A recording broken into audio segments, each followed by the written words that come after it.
Welcome, everyone. I'm your host, Tiger Stacker, and today we have a very interesting stream. It's about something I don't know that much about, but I've heard it through the grapevine. And so I've asked Daniel Diaz to come to the channel since this is more his field of expertise than it is mine. Now, I may say things that are not so accurate, and I ask you to forgive me in advance. Daniel has free reign to correct me on anything I say that he knows more about. But I heard that there have been some legislation that sounds like it has possibly passed in Florida. And originally I heard it was that Ron DeSantis signed legislation into law. However, this legislation, I'm thinking, might have been so complex that he didn't catch what was in it. It has particularly to do with gold being regulated in some sort of way similar to a bank account. So I want to welcome Daniel Diaz, CEO for Citizens for Sound Money, to the program. Welcome, Daniel. Thank you, Tiger. Thanks for having me on. And I think this is. I've been noticing that there have been a lot of YouTube channels and other organizations putting out information about the Florida legislation, and they just don't know the whole story. So I wanted to basically set the record straight and come and explain what's going on. Oh, that's absolutely what I think the whole community really needs to know that much about. So please treat this live stream as if it's your channel since you're the expert in this area. There seems to be a lot of misinformation on this topic. And I'm starting to find out there's a lot of misinformation through a lot of legislation and a lot of multiple states. I know your organization works really hard to get the truth out on these matters. So feel free to fill in the gaps. Where's everything wrong, and where do we go from here?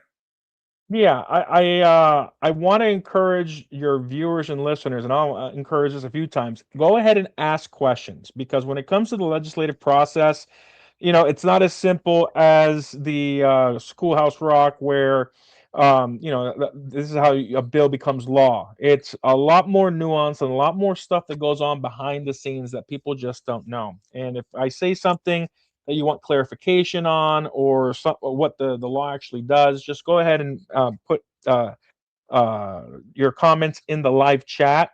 Mining Stocks, Joey, welcome. So I want to start from the beginning. Back in 2023, when I was hired as a legislative director, we started lobbying to make gold and silver legal tender in Florida. This was in the 2023 for the 2024 session. We were able to get some sponsors, and the way that the bill was written, we just got zero traction. We got support from the House, and they were willing to move it forward, and we just could not get it into a committee because the Senate president at the time just wouldn't allow it. But we were able to get a $200,000 appropriations bill to study the impact of making gold and silver legal tender.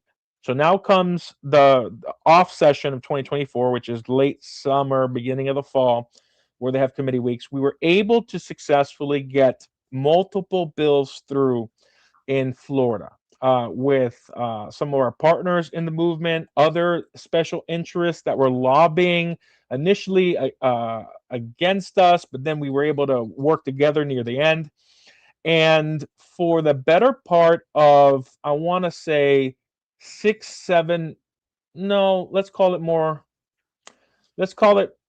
December, January, February, March, April. Yeah, let's call it about 5 months. For 5 months, myself and Anthony Verdugo, the lobbyist we hired to help me get the gold and silver bill pushed through, work with legislative staff. So if you don't know how bills are really passed, it isn't like the sponsor writes a piece of legislation and then pushes it through. Yeah, if they're really active and they write the legislation themselves. But typically what happens in the legislative process is you have special interests that write the legislation, and lobbyists who are out there doing the work, educating the legislature, supporting the sponsors, and the sponsors are everything. The sponsors are your champion when you're a lobbyist. So in our case, we had Representative Doug Bankson and Senator Ana Maria Rodriguez in Florida. They were our champions, but they're just two members of an entire machine called the legislature. And even though Senator Ana Maria Rodriguez has seniority, she is a junior in her class. This is going to be her senior year coming up. And Bankson was a freshman, sophomore. You need approval from leadership, and we saw that in 2024.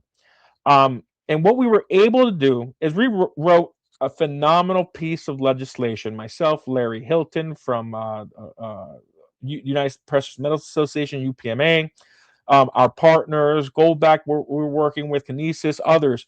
We were able to write good legislation. There were other special interests involved that we went back and forth. We kind of came to a head, and we finally agreed. Like if we don't work together, nothing's going to get done. So we came together. The state agreed to take both our versions of the bill. Our version that was very permissive, similar to Missouri, where everything was legal tender, and their version of the bill that didn't care about the physical gold and silver, but only really cared about making electronic payment of gold and silver legal tender, at least the underlying asset for asset-backed digital currencies legal tender.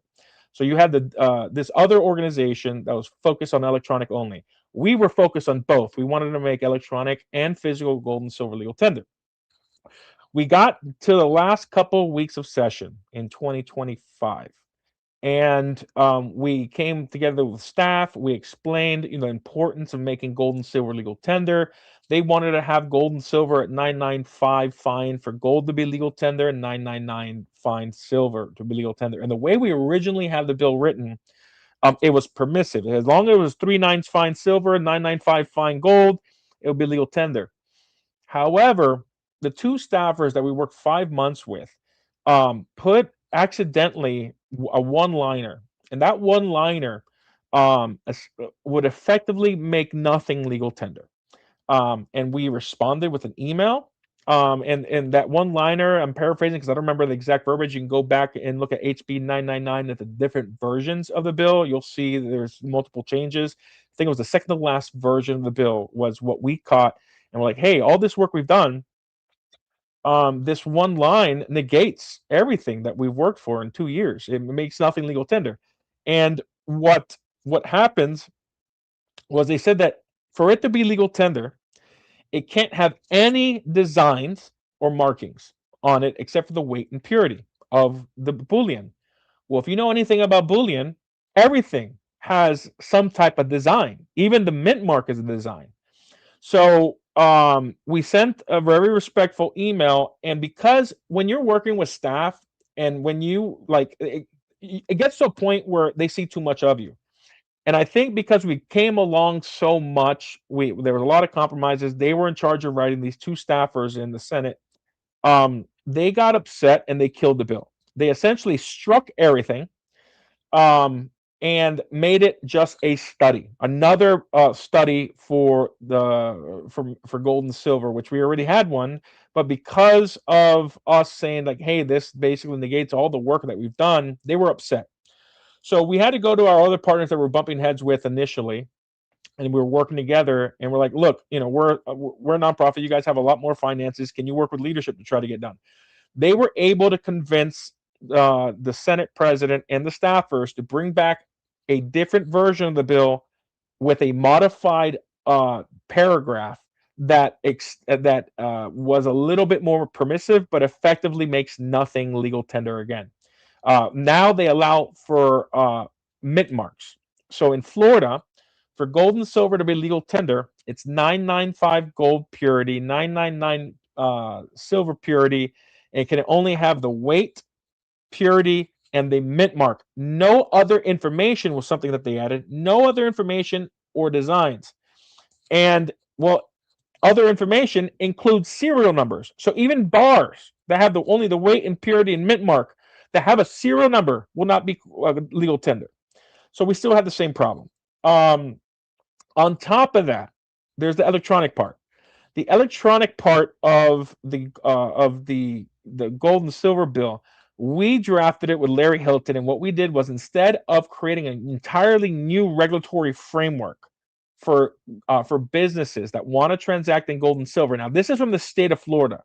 We just wanted to make it legal tender. They wanted to put regulatory protections because Florida has a very older population, and in fact, Florida is one of the top states in the country where the elderly are scammed from crypto, Bitcoin ATMs, all that stuff. I mean, even just regular scams, where people call and pretend to be police and all that. So they want to put regulatory protections for Floridians so that they aren't going to be taken advantage of. So instead of the state writing an entire regulatory framework, we were able to amend the money services business section of Florida statute.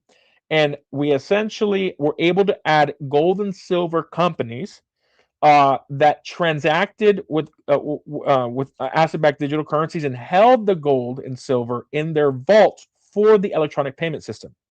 Now, this is where the confusion comes in and where the misinformation begins. There are organizations out there and individuals who are pushing this narrative that the money services business requirement is for all bullion dealers. That's a flat out misunderstanding and a flat out, I don't want to say a lie. It's a misunderstanding on how Florida writes their legislation. If you go to HB 999 right now, you're going to read the entire bill, just one shot, and you might be confused and say, hey, Dan, but it says that those who vote gold and silver, those who they have to get insurance, they have to be within a certain radius of police stations, all that, and they need to get registered as a money services business. Yeah, if you read it just without understanding how Florida writes their laws, when you make a change in any statute with a piece of legislation, that change of that statute, so the money services business section that we changed in the Florida law gets cut out and added to HB 999 to reflect the changes that were done.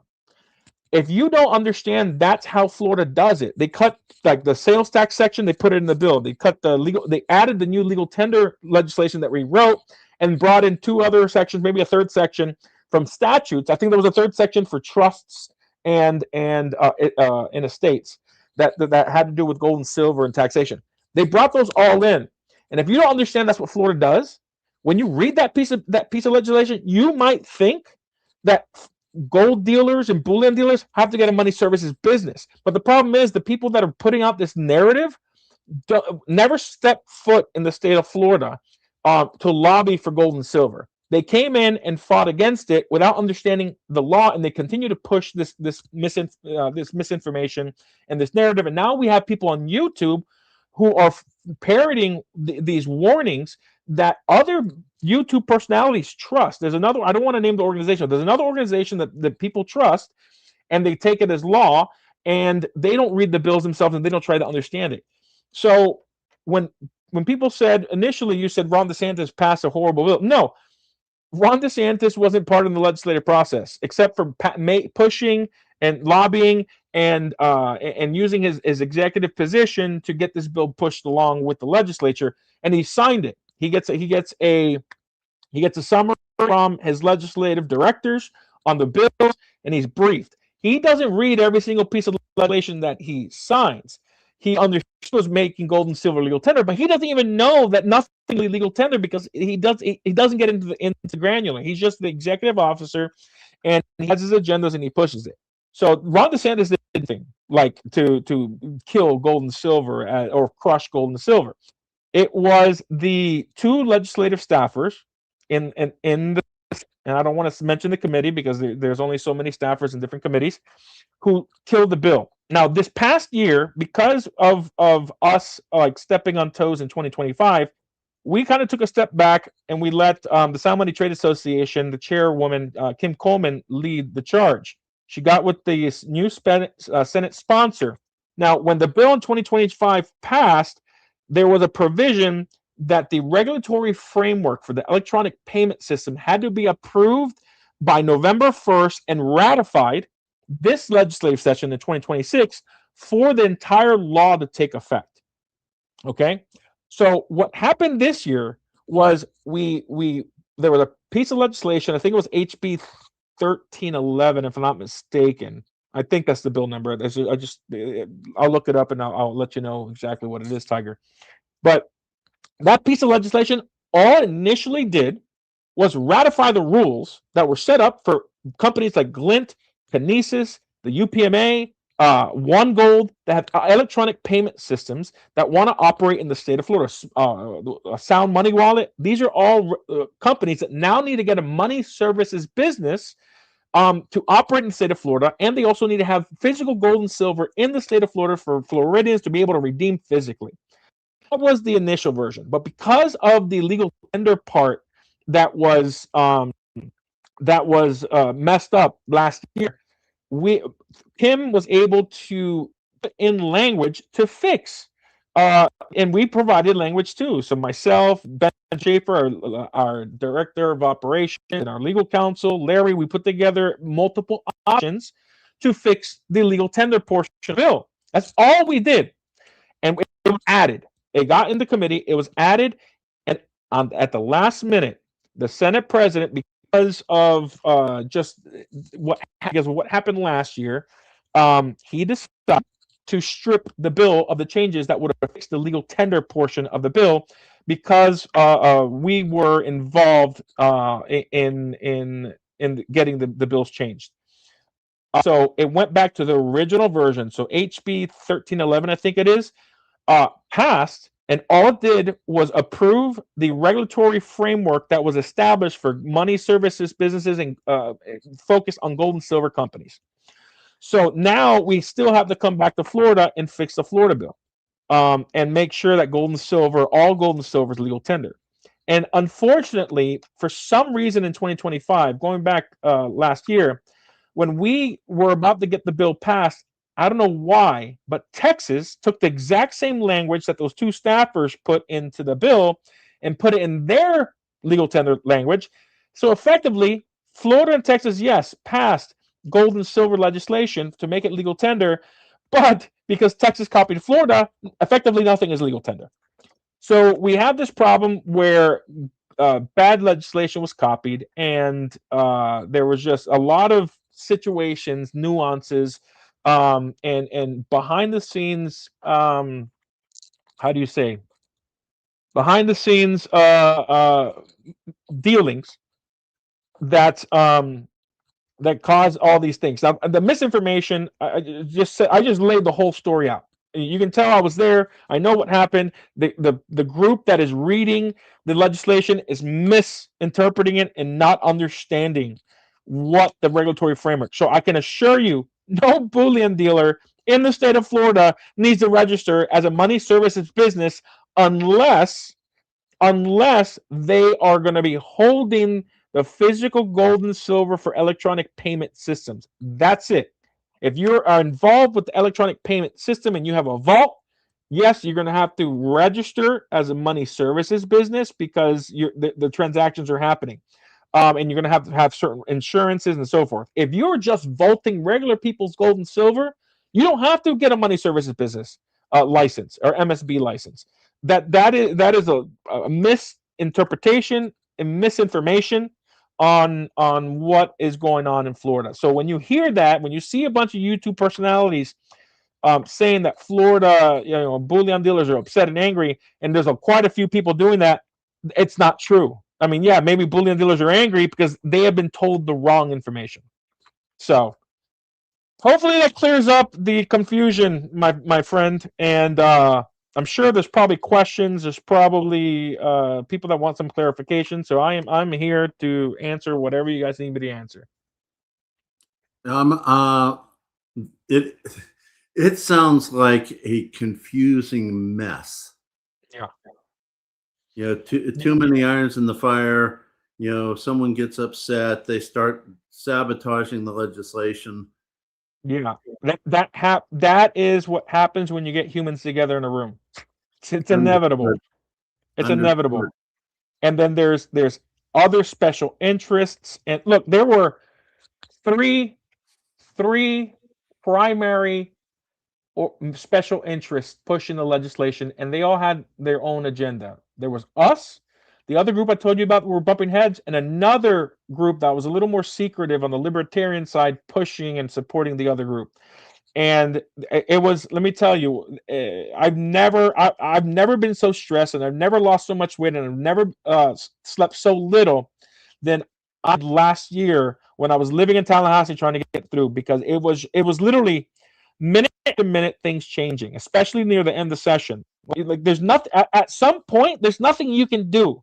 There's only so many phone calls, so many times you can meet with legislators, so many things you can do to try to get your through. At the end of the day, it's you just gotta wait and see what happens on the House floor, and it's like what I've said in a previous broadcast. If you have the money, you'll make the rules. Luckily, because of us hiring Anthony Verdugo, who's been working the state legislature for almost 30 years, and he had relationships that was allowing us, a little small nonprofit, who has a small budget, compete against organizations that had dumped millions, a minimum $6 million to try to get gold and silver through. And I think we spent maybe in 2025 a little over 100,000. So we're outspent 60-1. And we were able to go toe to toe with this with massive lobbying group that was backed by all this money, and we were able to get a majority of our bill, the one that was passed. We're the ones that came the money services business. We're the ones that wrote the legal tender language, pretty much everything. And it was just at the end, a few paragraphs that kind of derailed the whole thing. And there's personal, I don't want to say vendettas, but there's this thing with leadership, with what we did and how we pushed, that they just decided this year strip out the fixes to the. So next year, we're hoping the candidate that our super PAC supported for governor gets elected. And if he gets elected, he's assured us that he can help us get the legal tender bill passed and fixed. So yeah, it's a lot. That's why people hate politics. There's a lot of games. Think of adult high school, just power. Yeah. You know, the power to affect millions of people. Yeah. I've seen a lot of politics in medicine. I've seen good doctors taken down about politics only when they're doing a fantastic job. So politics, I probably is more magnified than what I've experienced. Yeah. So how do we go ahead? No, I was just saying 100%. I agree. So I got a question here for you. And by the way, before I ask this question, please, everyone in the chat, make your questions. If you put it in caps, it's a little easier to catch it. But even if you don't, I'll try to catch it and put it up on the screen, because this is important. We need to understand that our legislators can affect our ability to preserve our wealth and help us through bad economic times or hurt us through bad economic times. You know, and just on the topic of bad politics, those of you who have seen my channel for a while know that I have been a big supporter of Chris Pritt when he was running for West Virginia State Senate. And I know this man. This man's a good man. This man has his heart in the right place. And the last 2 weeks before the primary election, there was a massive smear campaign by the opposite side. And he lost by approximately 11%. And it was all based on a little bit of truth and a lot of bit of fiction. Yeah. And that's politics for you, man. Like, and what when you run a campaign, you are looking for the talking points and the triggers, and you target like the amount of information we have access to through our super PAC to run campaigns. We can know more about the electorate than I think the electorate knows about themselves. We can get magazines, we can look up subscriptions. Data is what drives politics. And what these guys did is they probably found out what would trigger the constituents within the district based on their, ethics, morals, or whatever, and they hammered that and they pushed it. And whether it's a lie or not, they know the trigger points. And that's politics, man. That's why I look up when I vote, I look up the person's history. I talk about their ideology. I kind of ignore what's happened in the past, unless it's obviously egregious. But you got to do your own research. And these hit pieces that people are putting out, they're effective for those who are not involved in politics, which is like more than 80% of the population. So it's hard. running a campaign by itself is difficult because you're trying to persuade people of their own free will to vote for you or your candidate. And if the other team has better political technology, and I mean that literally, better political technology, better data, they will know better what emails, what texts, what videos to put in your YouTube, on your Facebook, because they can geo-fence and geo-target specific voters. And once you walk into your house, you get this cookie, and that cookie follows you everywhere, and then you start getting bombarded with political advertising, and the goal is to get you to see something 7 times. When you see something 7 times, you remember a name and you remember the thing that they were trying to get to you. And it's crazy. That's why we have so few good people in office too, because you have people who just understand how to persuade others through political technology to get their man through. And that's just how the system works. And like it or not, it's the best that we got. I think America is still the greatest country in the world. I think the World Cup made people around the world who've traveled here realize how great America is. There are reports of Europeans all over the world, people from Asia, Africa, who came to the World Cup. They'd never been here before, and they've seen how we live, and they're going back and wanting to be more like America. So even though we have corrupt facets to our government, it's still the greatest country in the world, and I wouldn't live anywhere else. I agree with that. In fact, I was watching something on YouTube, maybe last night, and someone was asking Thomas Jefferson way back then, how do we make sure that only good men get in office? And Thomas Jefferson's answer was basically, you can't. That's why you restrict what they can do, and they did that through the Constitution. Granted, people trying to take out the power of the Constitution, but if you stick to it, it limits the amount of evil that can enter in our system. Yeah, look, there's issues in America that we need to fix down the road, but you need much more influential people or just the masses to get it. It's either you have the rich and influential fix the system, or you have the people wake up and change it themselves. So we got a couple of questions, by the way. Yep. Before we go down that question, and my question is this, and then we'll go to Frosty's question and on and on. So how do we in the precious metals community find the truth of how legislation and legislators are affecting our ability to protect our wealth and not go down a rabbit hole of deceit? Join Citizens for Sound Money. We just launched our new C4 Gold community for gold members. It is a private social media platform. Think of it as a Facebook mix of Reddit, but it's private within our own server system. We will provide information. We will let you know what's going on in your state. We'll provide training.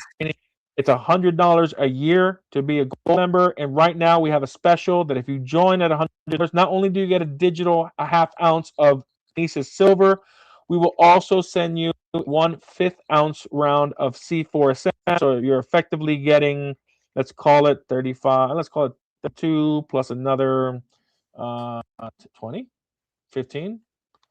You're getting 45. You're getting 45 something dollars, be $50 worth of silver. If you add the premiums, it's probably closer to 60 because they're all fractional. And then it's probably going to cost you $50 to $40 to be a gold member, and you'll get some silver, some physical silver and some digital silver. So that's a short-term promotion that we're doing at Citizens for Money to grow our gold community. Beyond that, it is difficult, even when legislative session is going on, to really discuss what is really happening, because if it's very sensitive when you're working with legislators and you see corruptions, you see like issues or shenanigans, and you can't talk about it in session, because if I talk about it in session and the legislator or the leadership see me dogging them, right, they'll kill the bill. So if you want to know what's really on, join a private community like the C4 Gold community through Citizens for Sound Money, where we can talk freely and openly and let you know what's really going on. And we'll also have private video for videos like this on not on YouTube, but we'll have our own private video system within our social media platform, C4 Gold community, and we will have these frank conversations and let you know what's going on. So, other than that, the only way you can learn about what's going on is you need to get involved. You need to lobby yourself. You need to see and learn what type of shenanigans are going on. And it doesn't even need to be shenanigans, just to show you what the power structure is like in every single legislature. The Senate president and the Speaker of the House, for the most part, is a small g god in the legislature. What they want happens. What they don't want dies. So it's a balance of Trump's leadership to either ignore your bill. Ignoring your bill is a good thing because they don't care, or promoting it. If you're on the radar, they will kill it. And there's just a bunch of other things. So hopefully that answers your question about how you learn about what's going on. It does. It does. And it also supports your organization, which is, by the way, the only not-for-profit organization pushing sound money. So, it really needs our support. I've been a paid member for a few months now, and I recommend everybody else do. But if you can't, you can't. If you don't want to, then you don't want to. But honestly, I'm of the mindset that if you don't get somehow involved, at least a little bit in politics will get a lot involved in your life. Yeah. So you might not care what the politicians are doing, but the politicians definitely care about what you're doing. And they will definitely get involved in laws, statutes, ordinances that affect your life.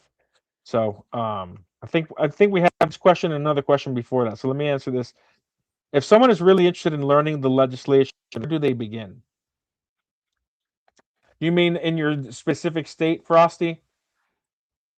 Or Frostbite? Well, meaning legislators who don't understand nuance creates laws they can hurt, and they aren't trying to hurt anyone. Well, if you need it more clarified, Frosty's my partner, as I've told you before. Yeah. I did send him a link to the chat if you want him to come up and clarify his question. Not to the chat, to the live stream. If you want. Sure, that's fine. I think I understand his question, but the follow. Hey, Joseph Lopez, and can we scroll up to Enough is Enough?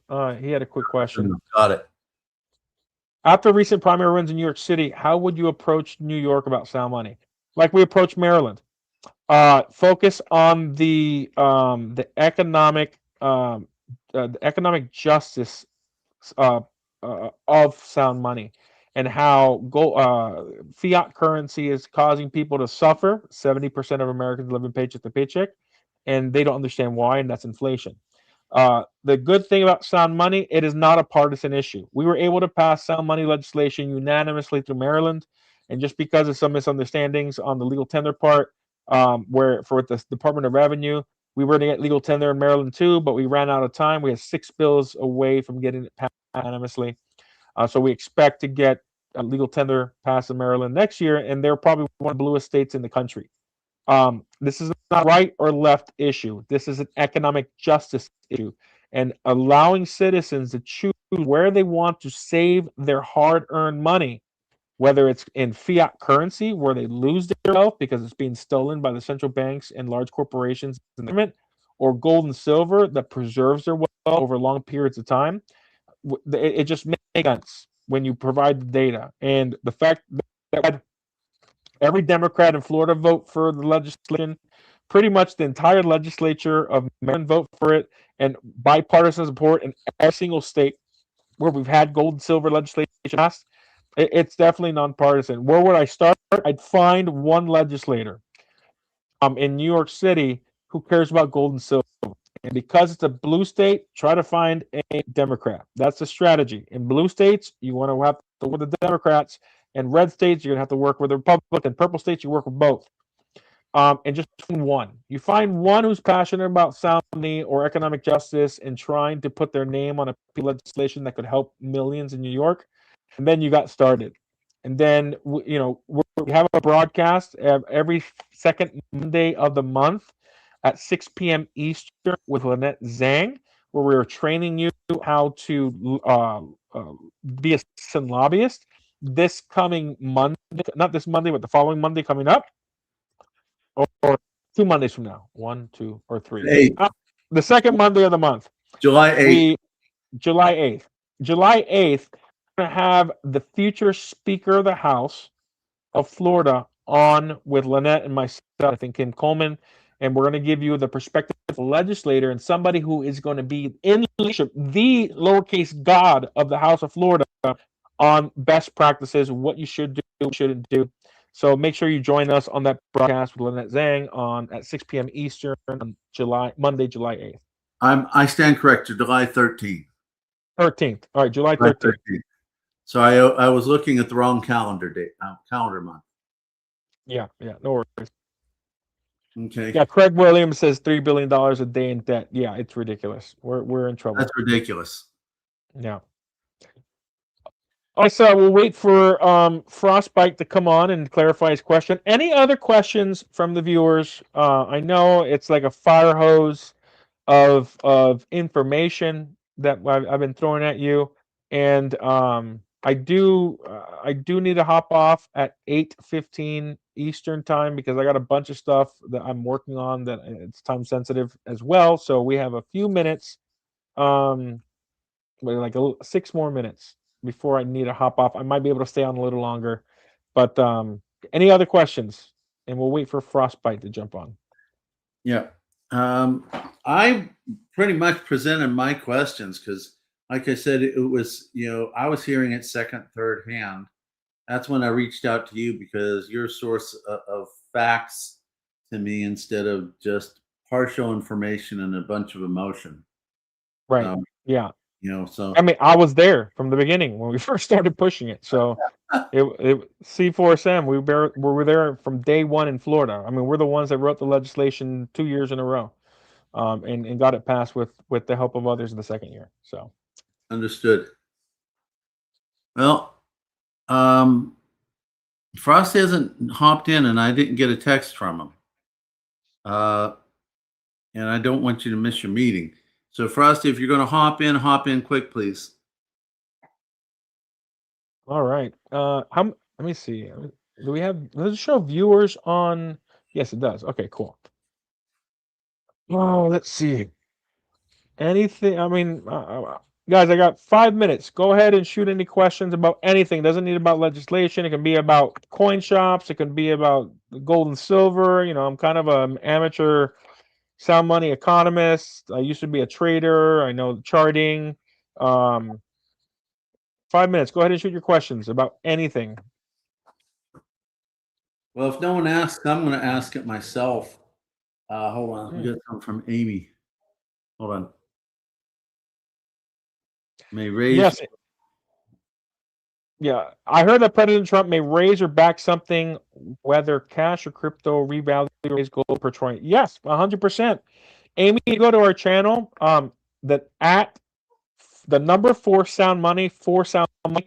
We have gone 3 weeks on Saturday, on Tuesdays. Our live broadcast on Tuesdays. 3 weeks ago when we started talking about the $20,000 valuation, and then every Friday premiere for the last 3 weeks.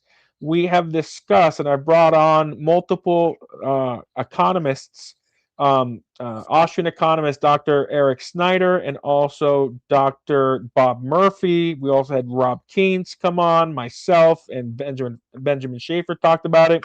We dissected every which way. We even used evidence from our own personal experience on of legislators in Congress and those who are in the Trump administration that have been talking about reevaluating. The Bitcoin Act is about reevaluating gold, whether it's $20,000 or not. We don't know. I'm willing to say we got a 70 to 75% chance, 70-75% chance of a revaluation, and I think it's probably going to happen on July 4th. If you listen to Scott Bessent's recent speech, I think it was yesterday, talking about fixing the economy and having an opportunity to pay down things.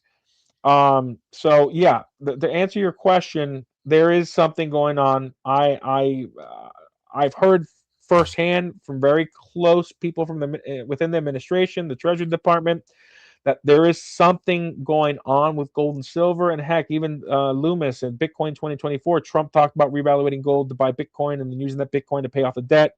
So something's going to happen. What, when, we don't know. They're keeping that tight lip. But my recommendation, this is just recommendation, not advice. If you're sitting on silver or you've been thinking about buying gold, buy gold. That is what I am saying you should do. And then Jeff Chapman, has Mark Hilton and or Gary Barsdorf mentioned me to you, Mr. Diaz? Jeff Chapman, probably. Jeff, I talk to a lot of people. I am very busy. I know Gary and Mark have talked to me about different people. I'm sure he's mentioned you to me. And if anything, I'll call Gary and follow up with him, Jeff. So I don't remember the context. I do talk to a lot of people, so I can't remember every little detail that I hear. So apologies for that, but I know you understand where I'm coming from. Let's see. And then Frosty or Frostbite are going to come on and clarify your question. Yes, gold is very low right now. So right now is a good time to buy gold. Okay. I got 1 minute, Frostbite, and then I got to get going. I wanted to see if you can come on. I can stay on for a few minutes to answer your question, Frostbite, but then I got to get going. I'm going to mute myself and give him a quick buzz. Okay. Yeah, give him a call. Guys, Jeff, yeah, I don't have your information. Do you prefer Gold Eagles or Pre-33? That's an interesting question. I like Gold Buffaloes. I like Eagles. And I love Pre-33. My favorite Pre-33 gold, I'll show you right now, is this guy right here. Well, this guy too. Where is it? Here we go. I love the $10 gold Indian heads. Love them. My favorite design. You know, they're semi-numismatic. This is my favorite Pre-33 gold, and obviously you can't go wrong. You can't go wrong with the $5 and $2.50 Indian. I love Pre-33. Also, when you have it graded, Lynette Zhang is really big on protecting your assets. Once you get them graded, it doesn't matter what coin, but with Pre-33, it's semi-numismatic. It's a collectible, and if they do confiscate gold and silver again, collectibles aren't in that category. So, hey, what's up, brother? hey, Frostbite, what's up, man? So I saw your question. I wasn't sure how to answer it. I wanted to get clarification on your question. No, absolutely, and I appreciate the opportunity to have clarification. First off, thanks for what you're doing. Tiger and I talked about this, and I was like, look, I don't think people really understand what's going on. I think they're misreading it, but he's way better to explain this than I am. But it leads me to ask, it doesn't matter if it's state, doesn't matter if it's city, it doesn't matter if it's national. If somebody wants to engage in their legislation, if somebody wants to really learn about what's happening, where do they start? It's easy to tell people about the laws, but it's hard to get people to a place where they can begin on their own. Yeah. My recommendation is to reach out to your local councilman, local state rep, state senator, and I would stick with local politics. Congress it's controlled by major special interests, and I feel like most congressmen would just give you lip service. The people who respond the best to you as a citizen are local politicians or statesmen, depending on whether or not they have principles, in the city, county, and in the state legislature, because it takes a lot fewer people to change the election results. And when you get engaged, I would say that just make a call, find out who your state rep is, Find out who your state senator is, even your city council. Like in Florida, if you live in Florida, it is optional for a city or county or public university to take gold and silver for the payments of services or debts. And all they need to do is open up a qualified business, qualified public depository, which is basically a bank that is authorized to hold public funds. And if that bank will hold gold and silver, then your local municipality can. So if you want to start a little project, which is something I want to start doing, go to your local council. Like, hey, would you be interested in accepting gold and silver in the state of Florida for goods and services, and talk about the budget and how help preserve the city's wealth, and start pushing that. But get involved, make phone calls, introduce yourself. As election season is going on right now, go and find your local rep, whether they're incumbent or not, because every state rep has an election. Every state senator, half of the state senators in each state have an election. So find those incumbents or those that you want to support and get involved. After the election, just go. If they win, just say, "Hey, look, I'm interested in sound money legislation. Would you be interested in sponsoring a piece of legislation?" You want to come with an ask, and if they have questions, then you give them the talking points. Like, well, people are struggling because of inflation, there's economic justice, there's sales tax, or people or don't know why their paycheck last year isn't covering all their expenses as this year as it did last. And just go through those talking points and just explain it. Just have a normal conversation. Just have a beer with the guy if they drink a beer. If they not, have a Coke with the guy or woman that's elected official, and build a relationship. The key to success in lobbying is relationship building. Full stop. So that would be my recommendation. It's the same thing that we talked about on Lynette Zhang's channel on getting involved, building relationship, and we'll go if you want to learn how to actually talk to the legislator. You want to be very succinct. You want to be very straight to the point. Don't less is more, because they have a lot of constituents, and they have a lot of pieces of legislation that they care about, or other special interests are pushing them on, that have donated a lot more money to their campaigns than not.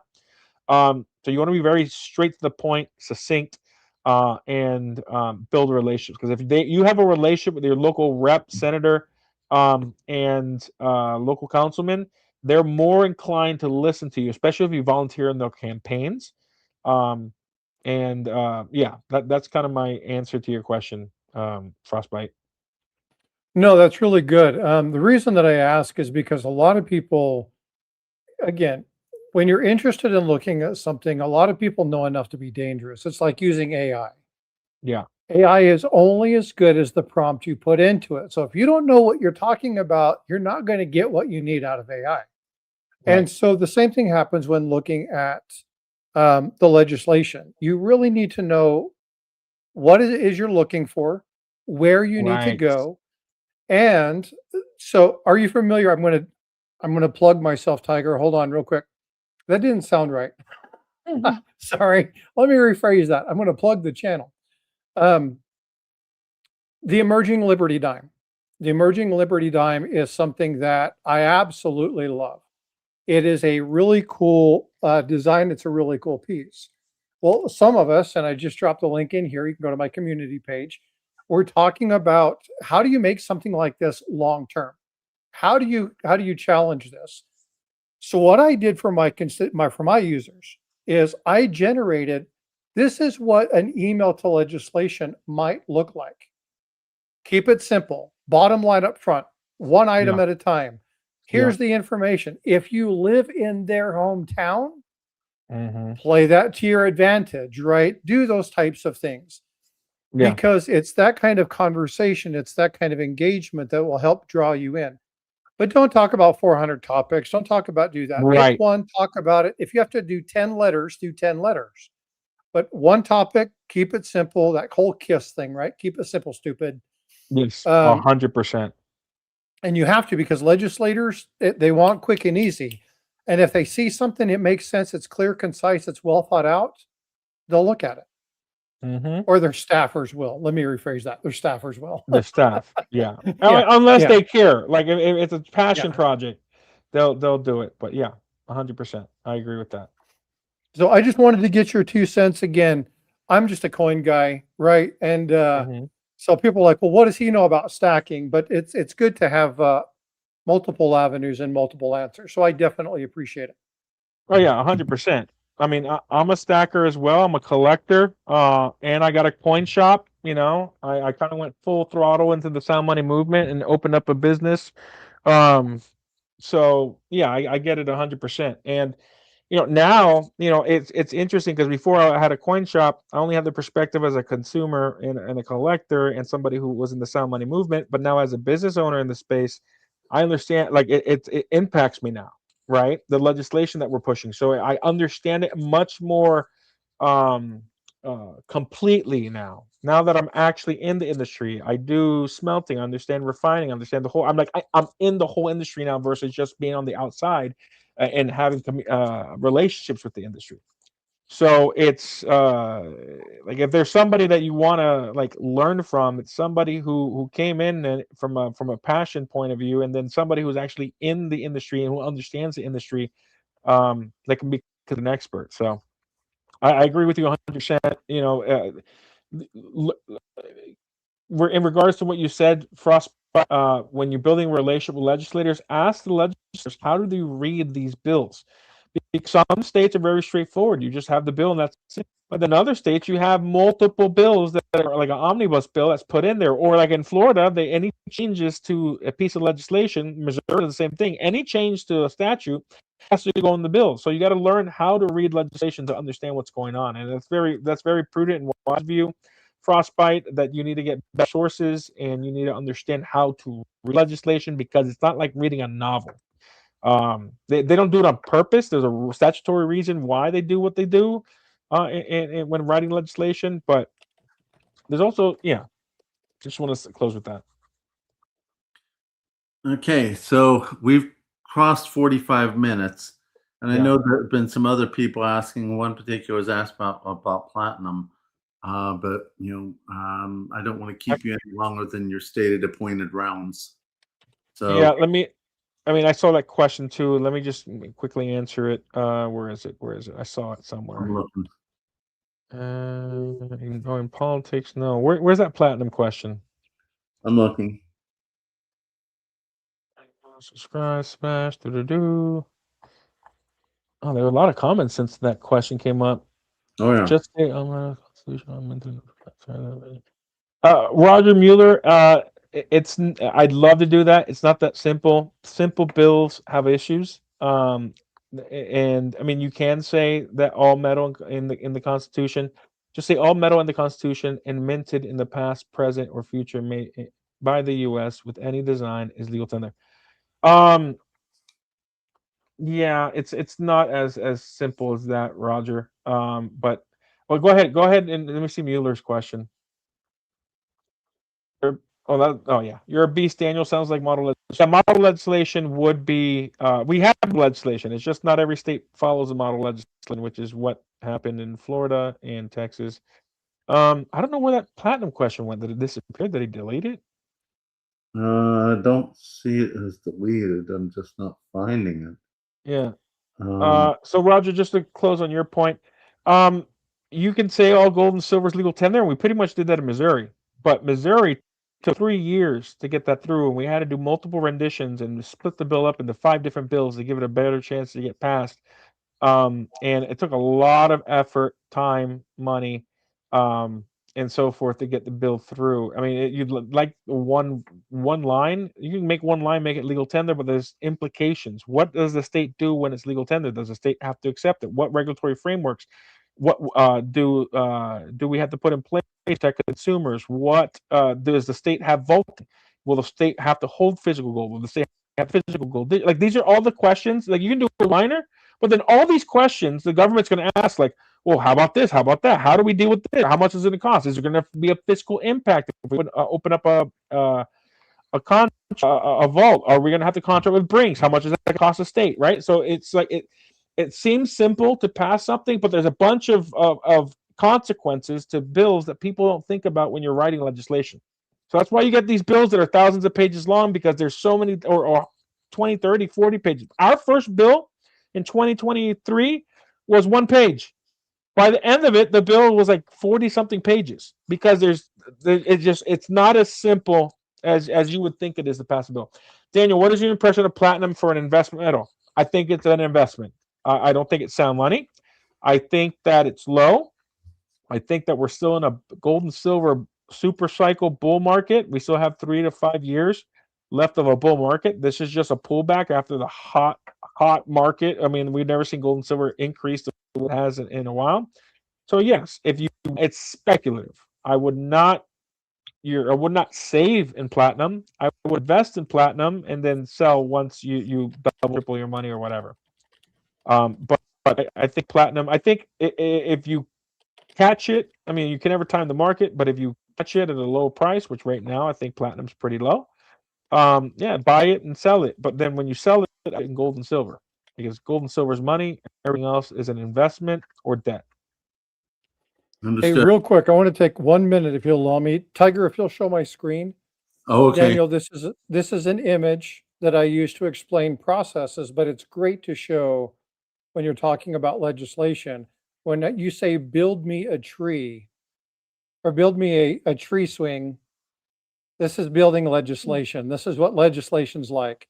So Yep. anybody who wants to know what it's looked like that thinks that it's straightforward, So I just thought this was funny because I use this all the time.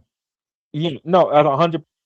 You might have a vision, right? It's communication. You might have a vision how you want legislation to go, like pass. But then you have to communicate that vision to hundreds of other legislators, get them on the same page, and not just legislate. You have the executive branch, you have the judicial branch, have the staffers who actually do most of the work. So it's not as simple as they as people think it is. It's just like that picture. Miss Libertarian, they did confiscate gold. They confiscated gold 3 times in American history. They confiscated it in the War of 1812. They confiscated it in the Civil War, and they confiscated it in 1933. Because if you didn't turn it in, you were going to go to jail for 10 years. So I would call that voluntary confiscation, or I would even call it they bought it, but if you didn't sell it to the state, that you were going to go to jail and you'd be fined. And that I would call that confiscation. And then why did they pay you? They paid you nominally at $20.20. I think it was $20.26 an ounce. $20.67.